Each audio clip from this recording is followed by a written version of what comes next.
Bonjour Douala, bonjour Patricia, bonjour également à Thierry Carole qui n'est pas physiquement ce matin-là, mais dont on sait qu'il est naturellement en compagnie de nos millions de téléspectateurs, ceux du Cameroun et du monde entier qui sont tous chargés faute d'informations, à qui j'ai dit bienvenue à cet exercice. J'ai nommé la revue de presse, en tout cas c'est la deuxième partie pour ce qui est de ce vendredi à la une de Cameroun Tribune, le quotidien camerounais à capitaux publics ce matin, exit la septième concertation nationale entre Elections Cameroun et l'ECAM et les autres acteurs au processus électoral.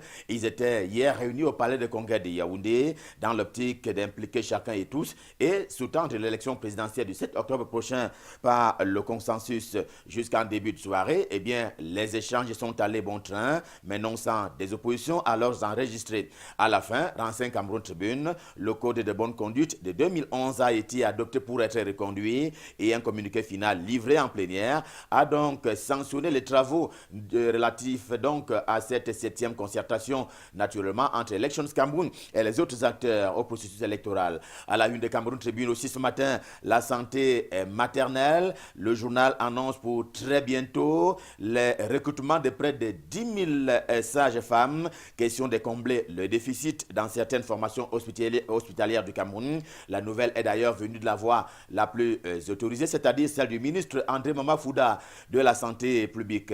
À la une de Cameroun Tribune, enfin, l'horreur et la barbarie dans l'une des régions anglophones du Cameroun, le nord-ouest pour ne pas la nommer. Ce matin, à la suite du chef de l'État camerounais Paul Biya, des leaders des partis politiques, des patrons des organisations de la société civile et autres autorités religieuses condamnent le fait et martèlent le caractère indispensable et même inaliénable du droit à l'éducation dont doivent jouir donc les enfants camerounais. Ce fait de barbarie est également à la une du quotidien camerounais d'expression anglaise. The Guardian Post dans sa livraison de ce vendredi qui précise donc ce journal que 20 corps morts ont été découverts à Menchoum et que d'autres Camerounais perdent leur vie du fait de la barbarie des sécessionnistes et même des terroristes. C'est ce qui fait dire à l'hebdomadaire Investigation également en kiosque ce vendredi que l'ONU, l'Organisation des Nations Unies, condamne sans mesure ces actes de barbarie. En tout cas, investigation fait cas donc de cette posture onusienne qui ne demande pas autre chose que la cessation de ces actes de barbarie de la part des sécessionnistes et des terroristes.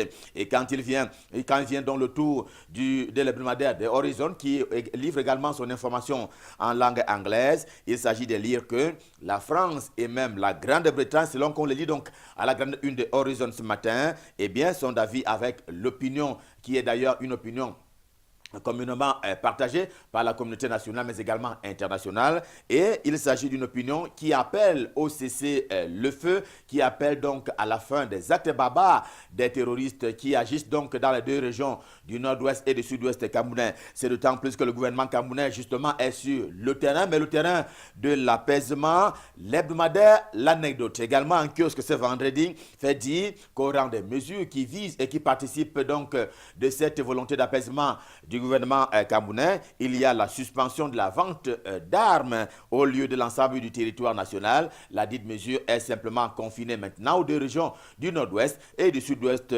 camerounais. Jusque-là, disait encore le journal, où l'on a donc pas les bons soins de l'armée, les forces de défense et de sécurité qui ont donc mis le grappin dessus les armes de fabrication artisanale et qui sont donc régulièrement saisies au quotidien. On reparle cette fois-ci de l'élection présidentielle du 7 octobre prochain. Ce matin, en compagnie du journal naturellement du RDPC et des RDPCistes, j'ai nommé l'action également en kiosque ce vendredi. Le journal ce matin qui revient sur l'équipe de campagne du candidat Biya. Elle s'active, cette équipe-là, avec la mise sur pied des stratégies.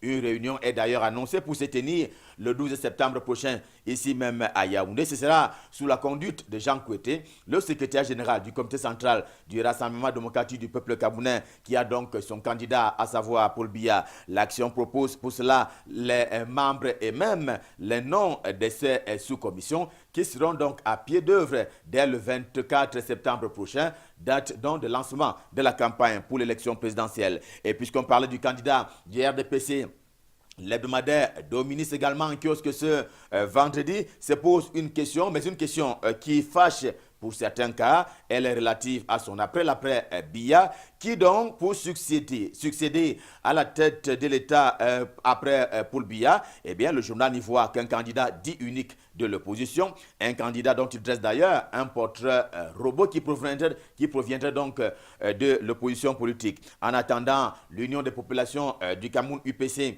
a pris fait et cause, on le sait, depuis maintenant 2 semaines. Eh bien, l'UPC qui a donc pris fait et cause pour la candidature de Paul Biya, et le soir, ce matin, met en vitrine l'honorable Robert Bapolipote, qui est d'ailleurs le secrétaire général de l'Union des populations du Cameroun, pour qui tout est mis en œuvre pour apporter 1001 voix au candidat du RDPC Paul Biya lors donc de ce scrutin du 7 octobre prochain. Au quotidien Émergence, on a plutôt rendez-vous. D'ailleurs, comme d'habitude, comme chaque vendredi, on a donc rendez-vous avec la question de la semaine. Ce jour, cette question concerne le locataire de l'immeuble Étoile. Le journal part du constat selon lequel tous les livres ne sont pas encore disponibles partout au Cameroun, pour se demander s'il n'y a pas crise dans le circuit de distribution du livre scolaire au Cameroun en cette année, en ce début donc de rentrée scolaire 2018-2019. Si oui, ne faut-il pas l'imputer cette faute-là au Premier ministre chef du gouvernement, Philemon Yang?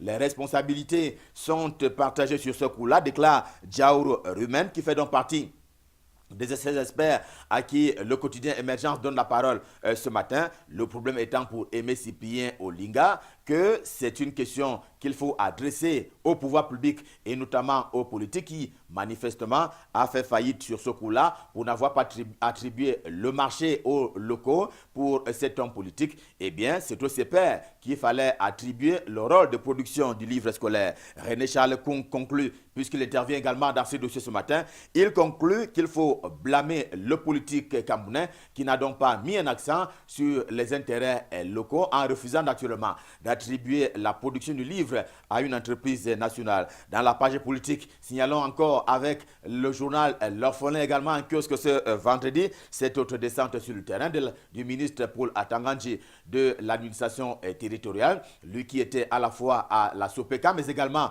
à l'imprimerie nationale. Paul Atangandji est allé s'assurer que les bulletins de vote et autres enveloppes sont prêts sur la route de l'élection présidentielle. Côté quotidien L'Épervier, le journal de Léopold Clovis nous joue également en kiosque ce vendredi. C'est une information grave qui barre la une. Elle concerne les régions anglophones. Il est dit que 19 bases de mercenaires ont été détectées à Bamenda, mais également à Boya. Eh bien, les 10 mercenaires proviendraient de Centrafrique, de Sierra Leone et même du Libéria. Mais ils rencontrent l'armée camerounaise sur le terrain et en route. Toutes les routes prévient aussi L'Épervier qui salue au passage le travail qui est mené sur le terrain par le maire de Yaoundé 6e, Yoki Onana pour ne pas le nommer, qui abat donc, selon le journal, un travail on ne peut plus important au bénéfice des populations de cet arrondissement, l'un des 7 que compte la cité capitale. Ce matin, nous saluons aussi cette version New Look de 100% jeunes qui est également en kiosque ce